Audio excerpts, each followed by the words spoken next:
विद्या स्थली है जहाँ पर श्री कृष्ण जी, सुदामा जी, बलराम जी ने विद्या प्राप्त की। अच्छा लग रहा था वो। उसके बच्चे भी थे। In the front in the मंदिर टेम्पल। श्री शांतिपनी गुरु जी ने श्री कृष्ण और बलदेव जी को यहाँ पे शिक्षा दी थी।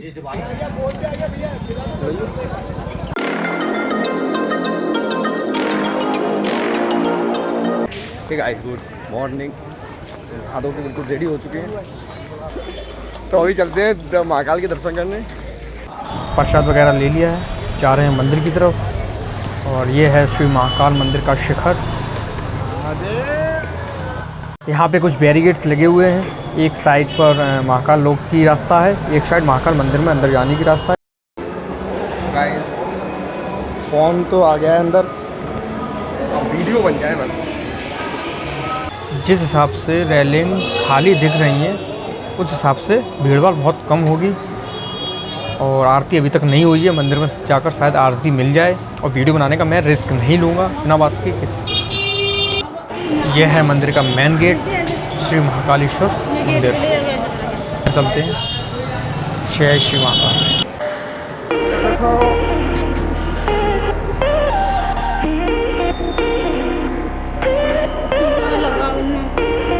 क्या करना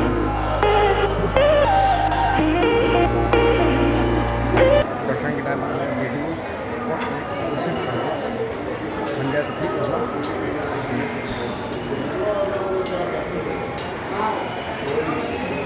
तो हम लोग आ चुके हैं मंदिर के अंदर। और अभी तक तो फ़ोन के लिए किसी ने मना नहीं किया है। वीडियो रिकॉर्ड कर रहा हूँ मैं। और शायद अगर आरती का समय हुआ तो शायद वीडियो रिकॉर्ड नहीं हो पाएगा, क्योंकि भाई आरती हमें भी करनी है, मन से करनी है। आई थिंक इसीलिए रोक दिया गया है क्योंकि आरती होने वाली है। आरती का समय है शायद, जैसे कि एलईडी में दिख रहा है।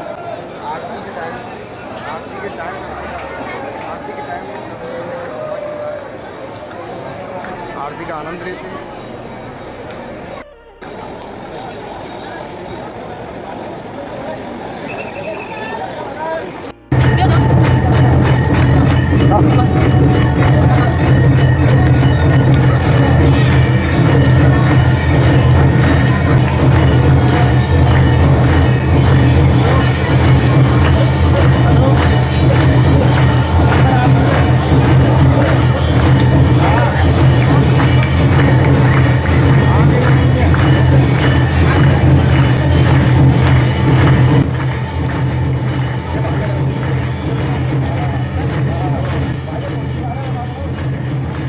आरती के बाद दर्शन करके आ चुका हूँ मैं आगे की तरफ। और रिकॉर्ड नहीं किया था क्योंकि पुलिस वाले टोकते रहते हैं। और अभी चलते हैं बाहर की तरफ।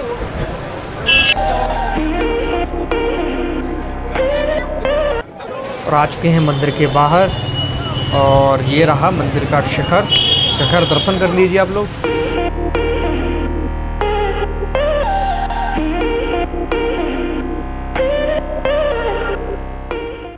तो अभी हम आ चुके हैं शिखर के नीचे जो मंदिर है वहाँ पे। यहाँ पे जो बाबा की भस्म आरती होती है, वो भस्म के लॉकेट मिलते हैं। और यहाँ पे ही मैंने रिकॉर्ड नहीं किया क्योंकि हर जगह कोई ना कोई टोकता ही रहता है, फिर अच्छा नहीं लगता है कोई अगर बार बार टोके, इसलिए मैंने रिकॉर्ड ही नहीं किया।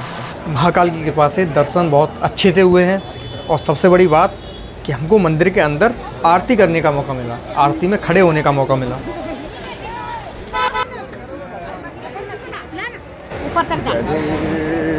ओम त्र्यंबकं यजामहे वारुकमिव बन्धनान् मृत्योर्मुक्षीयमामृतात्। दर्शन करके आ चुके हैं और फिलहाल यहाँ का नज़ारा कुछ ये रहने वाला है।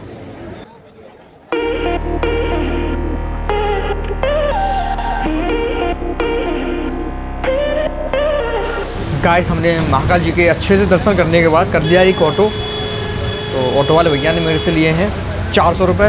हम 5 लोग हैं और भैया हमको कराएंगे 4-5 मंदिर के दर्शन, जिसमें श्री काल भैरव मंदिर, श्री गढ़कालिका मंदिर, श्री मंगलनाथ मंदिर, श्री शांतिपनी आश्रम और भी जो मंदिर होंगे आसपास के, वो सारे मंदिर के दर्शन कराएंगे। तो बने रहिए ब्लॉग में, क्योंकि मैं नहीं चाहता कि आप दर्शन अगर बिना खाए पिए किए हैं तो सारे मंदिर भी बिना खाए पिए दर्शन हो जाएं, और क्या ही चाहिए, क्योंकि फिर टाइम जब होने लगता है तो भूख भी लगने लगती है। तो सारे मंदिरों के दर्शन करने के बाद ही कुछ खाया पिया जाए।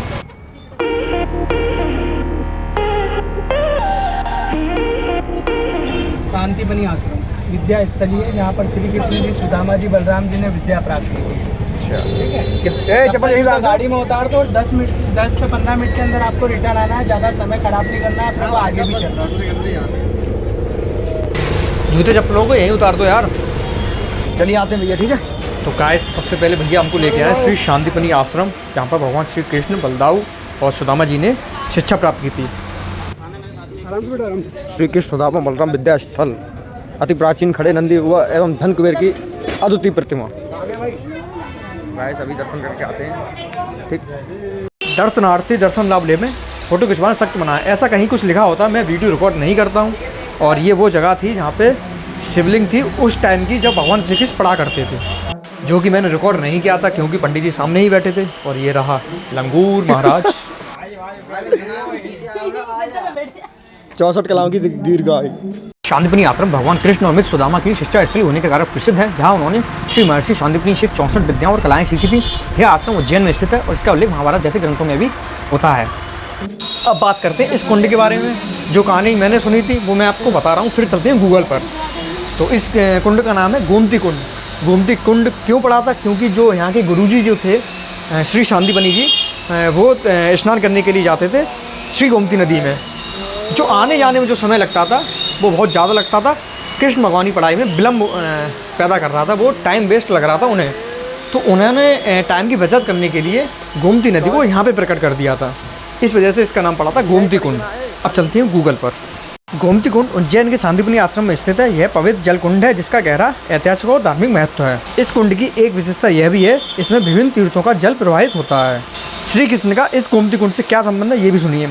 ऐसा कहा जाता है कि श्री कृष्ण ने अपने गुरु के आने जाने का समय बचाने के लिए गोमती नदी का आह्वान किया था, जिसके बाद उसका जल स्वयं प्रकट हुआ। और जो मैंने कहानी सुनी थी वैसा ही कुछ गूगल पे भी निकला है। छोटू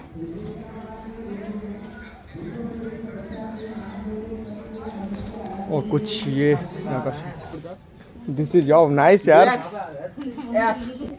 अच्छा बनाया। गोबर से लिपा हुआ है। आई थिंक ये कुछ माटी सा लग रहा है। ये गोबर, गाय के गोबर से।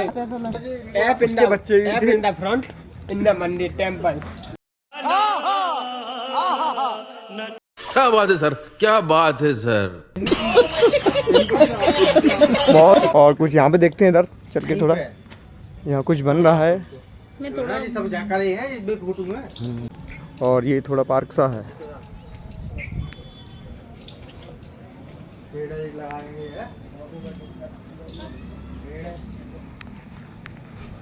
श्री कृष्ण, बलदाऊ और सुदामा जी। सो ये पूरा यहाँ का जो बनाने का तरीका है अच्छा बनाया है। कुछ लंगूर ने तो मेरा चश्मा छीन लिया था भाई, जैसे तैसे तो चश्मा मिला है। और दो लंगूर कुछ पीछे हैं, एक लंगूर आगे है।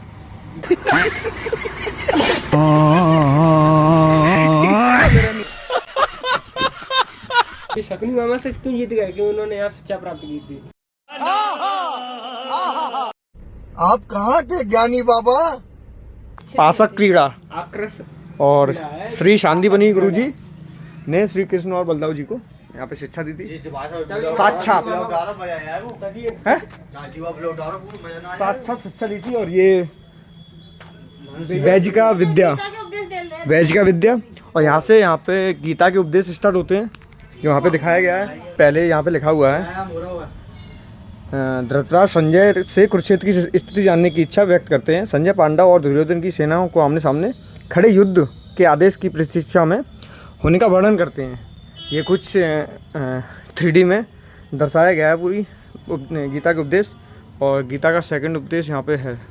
पांडव सेना को व्यू में देखकर दुर्योधन का द्रोणाचार्य से संवाद, आचार्य के बुद्धिमान शिष्य द्रुपद के पुत्र धृतुमन द्वारा व्यू में खड़ी की गई पांडु पुत्रों की विशाल सेना को दिखा रहे हैं। इस सेना में बड़े धनुष वाले भीम, अर्जुन, विराट, द्रुपद, अभिमन्यु और द्रौपदी के पुत्र, वे सब महाधारी थे। ये पूरे गीता जी के उपदेश हैं जो मैं आपको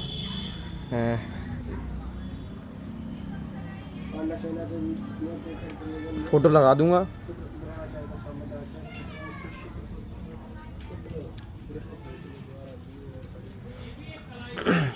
आप पॉज कर करके पढ़ सकते हो, हिंदी और इंग्लिश दोनों में दिखाया गया है। थोड़ी लाइटिंग की मेरे को इशू लग रहा है, मैं फ्लैश ऑन कर लेता हूँ। तो ये 3D में थोड़ा दिखाया गया है, बाकी लाइटिंग लगी हुई है लेकिन चालू नहीं है ऊपर। लाइटिंग तो लगी हुई है लेकिन चालू नहीं है, और ये पूरा 3D में दिखाया गया है। और यहाँ पर ये भगवान,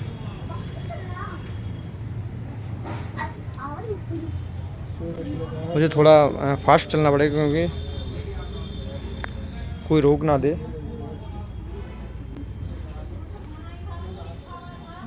वीडियो बहुत बड़ा हो जाएगा।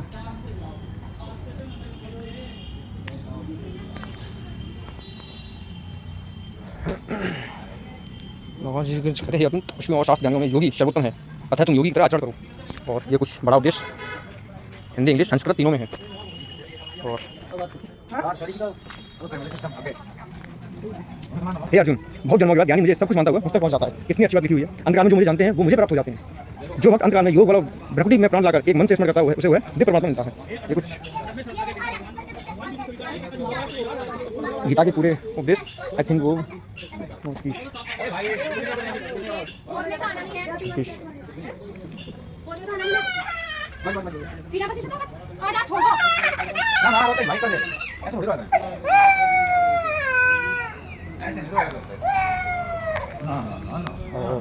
काफ़ी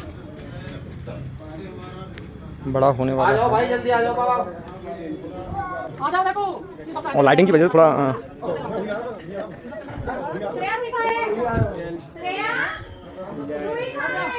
Happiness, sorrow, matter and what is all the क्या बात है सर, क्या बात है sir. rest of the lighting की वजह से थोड़ा दिक्कत आ रही है मेरे को रिकॉर्ड करने में। जैसे एक सूर्य पूरे संसार को प्रकाशित करता है उसी प्रकार से एक आत्मा पूरे क्षेत्र को प्रकाशित कर सकती है। Just as one sun illuminate the entire world, similarly one soul illuminated the entire surrounding। देखो ये अभी देखा देखी पे उतर है। मम्मी मम्मी उसने लॉलीपॉप दिया था, मुझे भी लॉलीपॉप चाहिए, मुझे भी लॉलीपॉप चाहिए।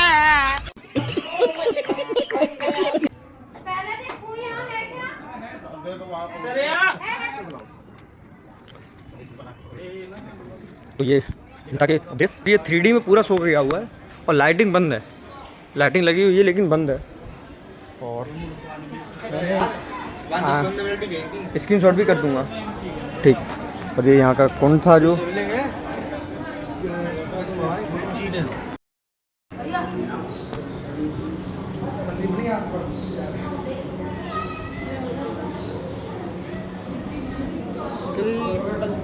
जय हो द्वारकाधीश भगवान की।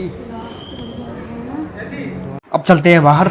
ऑटो वाले भैया बहुत देर से इंतजार कर रहे हैं। एक बार वो बुलाने भी आ गए थे, 15 मिनट की बोली थी उन्होंने, काफ़ी ज़्यादा टाइम लग गया।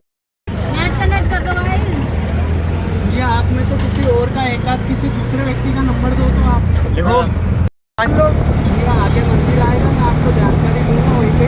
ओके ओके ठीक। नहीं मेरा पूरा ब्लॉग बनता है ना इसलिए। तो यहाँ से भैया आगे थोड़ी जहाँ जा रहे हैं वहाँ की जानकारी वहीं जाके आपको बताएंगे। ठीक, पहुँच कर बताते हैं भैया। अब ये कौन सा मंदिर आया भैया बता देंगे। नवग्रह मंदिर है, नवग्रह है। यहाँ पे 9 ग्रहों में मंगल भगवान का जन्म स्थान है जो कि शिव रूप में विराजमान है। आप लोग कभी शनि मंदिर गए हो? शनि मंदिर जाते हैं, तेल तिल लोहा काला वस्त्र चढ़ाते हैं अपन। वो शनि भगवान के लिए इसलिए चढ़ाते हैं कि अपने ऊपर जो शनि का भार होता है उससे वो शांत होते हैं। उसी प्रकार से यहाँ पर 9 ग्रह भगवान को लाल चीज़ों का विशेष रूप से दान चढ़ाया जाता है। अनभी मनोकामना हेतु, अपनी मंगल यात्रा हेतु अपने नाम अपने गोत्र द्वारा दान चढ़ता है।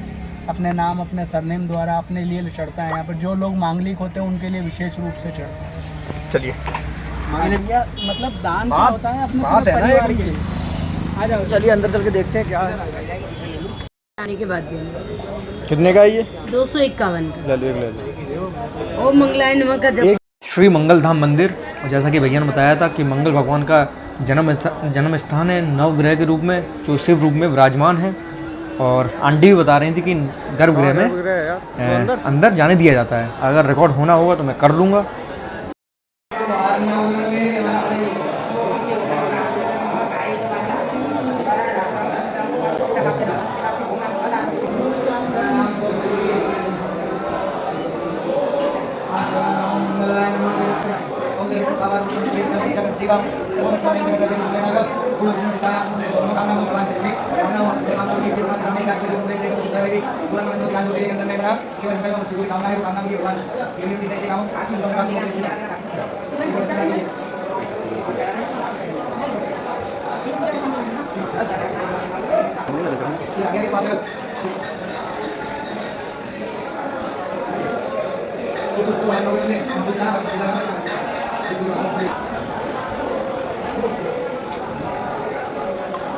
और अब चलते हैं जो नवग्रह के रूप में, शिवलिंग के रूप में जो भगवान विराजमान है उस तरफ।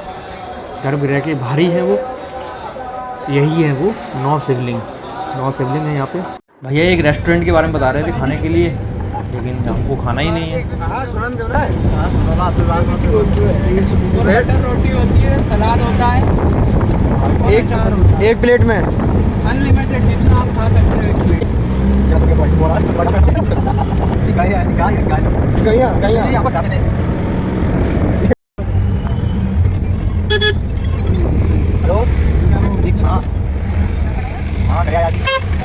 सामने वाले गेट पे जाना है आपको, जूता चप्पल स्टैंड लिखा है ना, बस वहाँ से अंदर जाना है। काल भैरव के लिए एंट्री है, यहाँ से निकलोगे, एग्जिट गेट ये है। ये यहाँ से आपको खुला हुआ मिलेगा, यहाँ से वापस अंदर आ जाना, गाड़ी आपको यही खड़ी मिलेगी, गाड़ी नंबर देगा। ठीक है, यहाँ से अंदर निकल जाओ, फटाफट चले जाओ, लाइन बढ़ती जाती है यहाँ पे लाइन। अब हम लोग जा रहे हैं काल भैरव मंदिर, लेकिन मंदिर जाने से पहले इन लोगों को मेहंदी। अब हम लोग आ चुके हैं काल भैरव मंदिर, लेकिन मंदिर जाने से पहले उनको लगवानी है मेहंदी, और उन्होंने मेहंदी लगवाई है, लेकिन इनके साथ साथ ये लोग भी रेडी हुए हैं कि मुझे भी टैटू बनवाना है। दोनों हाथों में लगने के बाद कुछ ऐसी लग रही है, अब ये लगानी चाहिए कुछ। और मैंने भी एक टैटू त्रिशूल गणपति जी लगवा लिए, और यहाँ पे यीशु ने भी ये नहीं है जीना चाहिए मोर पंख हाँ ये भी यहाँ पे लगवा लिया। जैसा लग रहा है। अब छोटू अंकुश वाह भैया, जय श्री महाकाल। शंकर भगवान बनाए हैं। जी मेहंदी और टैटू लगवाने के बाद हम सभी लोग आ चुके हैं मंदिर की लाइन में, और यहाँ पे लंगूर बहुत हैं। चश्मे को बचा के रखना पड़ेगा लंगूरों से। लंगूर एक नहीं है, यहाँ पे बहुत सारे लंगूर हैं, लंगूर के बच्चे भी हैं। अगर बच्चों को छेड़ दिया तो लंगूर चढ़ बैठेंगे। छोटू जय श्री महाकाल, जय जय महाकाल, जय श्री महाकाल, जय जय महाकाल, महाकाल महाकाल महाकाल महाकाल है क्या रे?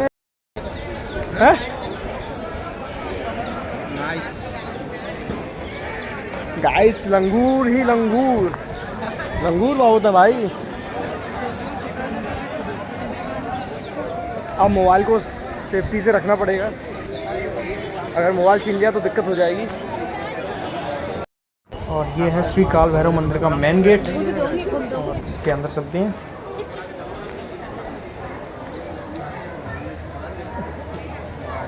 यहाँ पे सामने है सीढ़ियाँ मंदिर को जाने वाली, और यहाँ रहा दीप स्तंभ, और दीप जल रहे हैं।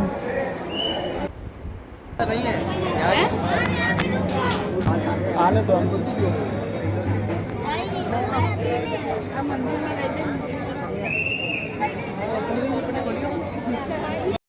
जी एक छोटे रह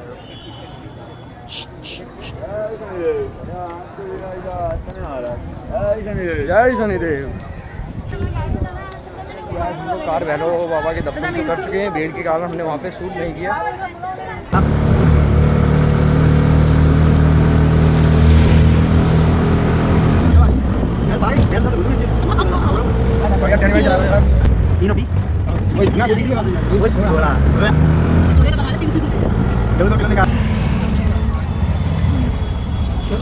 उसके बाद में स्थिरमन गणेश का दर्शन करना है।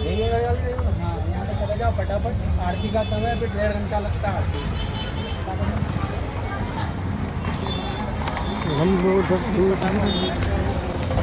गढ़कालिका मंदिर।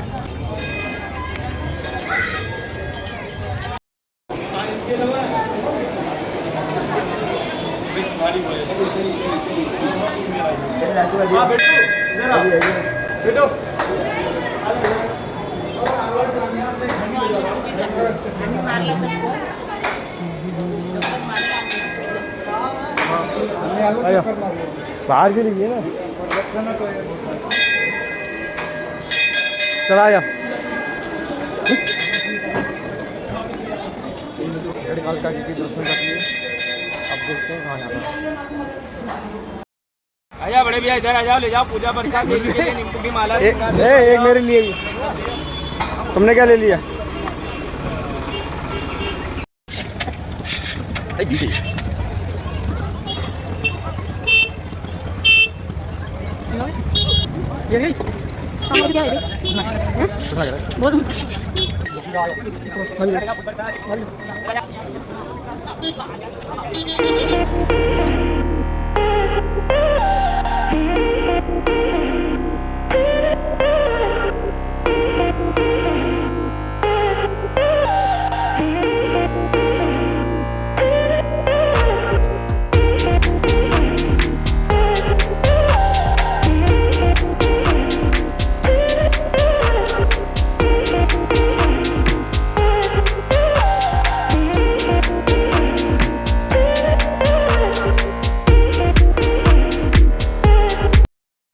हम आ चुके हैं इस दुकान पर और लेने आए हैं नर्मदेश्वर शिवलिंग।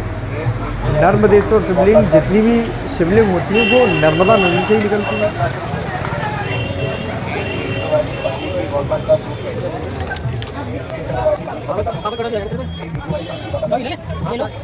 बड़े छोटे लग रहे हैं, छोटे लग रहे हैं शिवलिंग, छोटी लग रही है यार। हाँ ठीक है, ठीक है ना? हाँ जी भैया। क्या किस चीज़ के? कितना इतना छोटा? और ऐसा कहा जाता है कि लोग मानते हैं कि घर के मंदिरों में कांच की शिवलिंग नहीं रखनी चाहिए। अगर घर के मंदिर में आपको शिवलिंग रखनी है तो वो नर्मदेश्वर शिवलिंग होनी चाहिए। शिवलिंग के साथ साथ हमने एक नंदी महाराज और एक पीतल का त्रिशूल भी लिया है। स्टैंड हमको बताया था 250 रुपये का, शिवलिंग बताई थी 150 रुपये की और नंदी महाराज 50 रुपये की। फोटोज वगैरह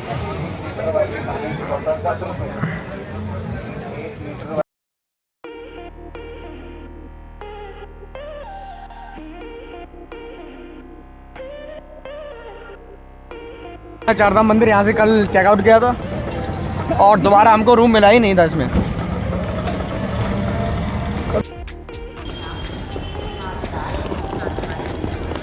गाइस हम लोग आ चुके हैं, ये हैं गणेश जी महाराज और मेरी ट्रेन 4:45 बजे की है, 4:45। उसके बाद देखते हैं।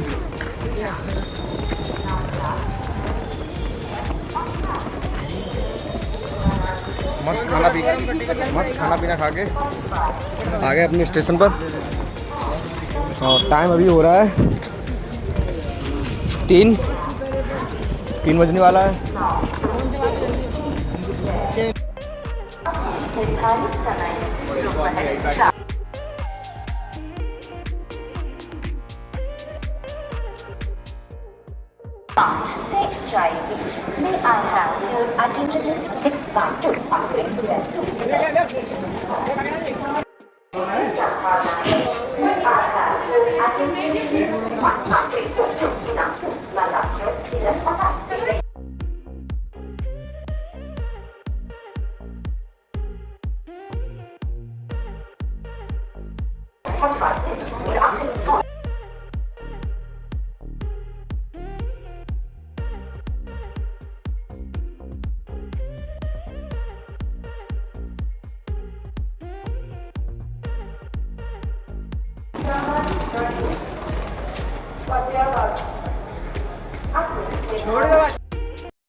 बैग कहाँ है?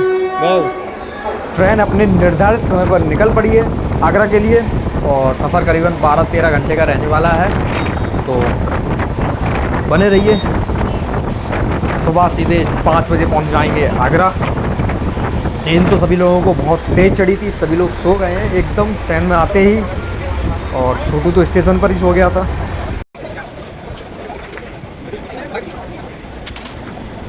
टाइम अभी हो रहा है 8:30 और भेलपुरी का सामान पूरा बचा हुआ था, तो 8:30 का समय है। तो भेलपुरी खाते हैं आराम से, फिर सोते हैं।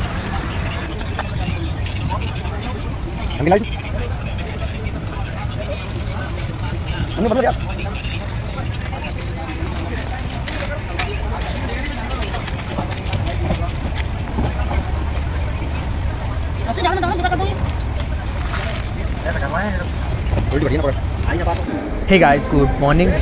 और टाइम अभी हो रहा है 5:41, करीबन 5:45 हम लोग उतर चुके हैं आगरा कैंट स्टेशन पर। और अब चलते हैं बाहर, ऑटो वगैरह देखते हैं बस स्टैंड के लिए।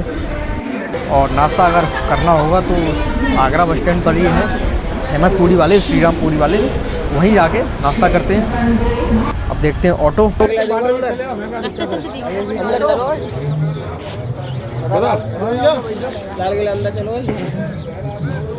और लेना था आगरा का पेठा, पान वाला पेठा, वही लेने के लिए एक दुकान पे रुक गए हैं।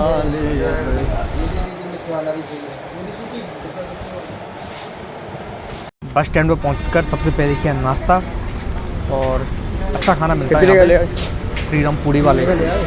गाड़ी भी अपने टाइम पर लगी हुई मिल जा रही है, टाइम नहीं लग रहा है किसी चीज़ में। और एटा के लिए निकल पड़े हैं।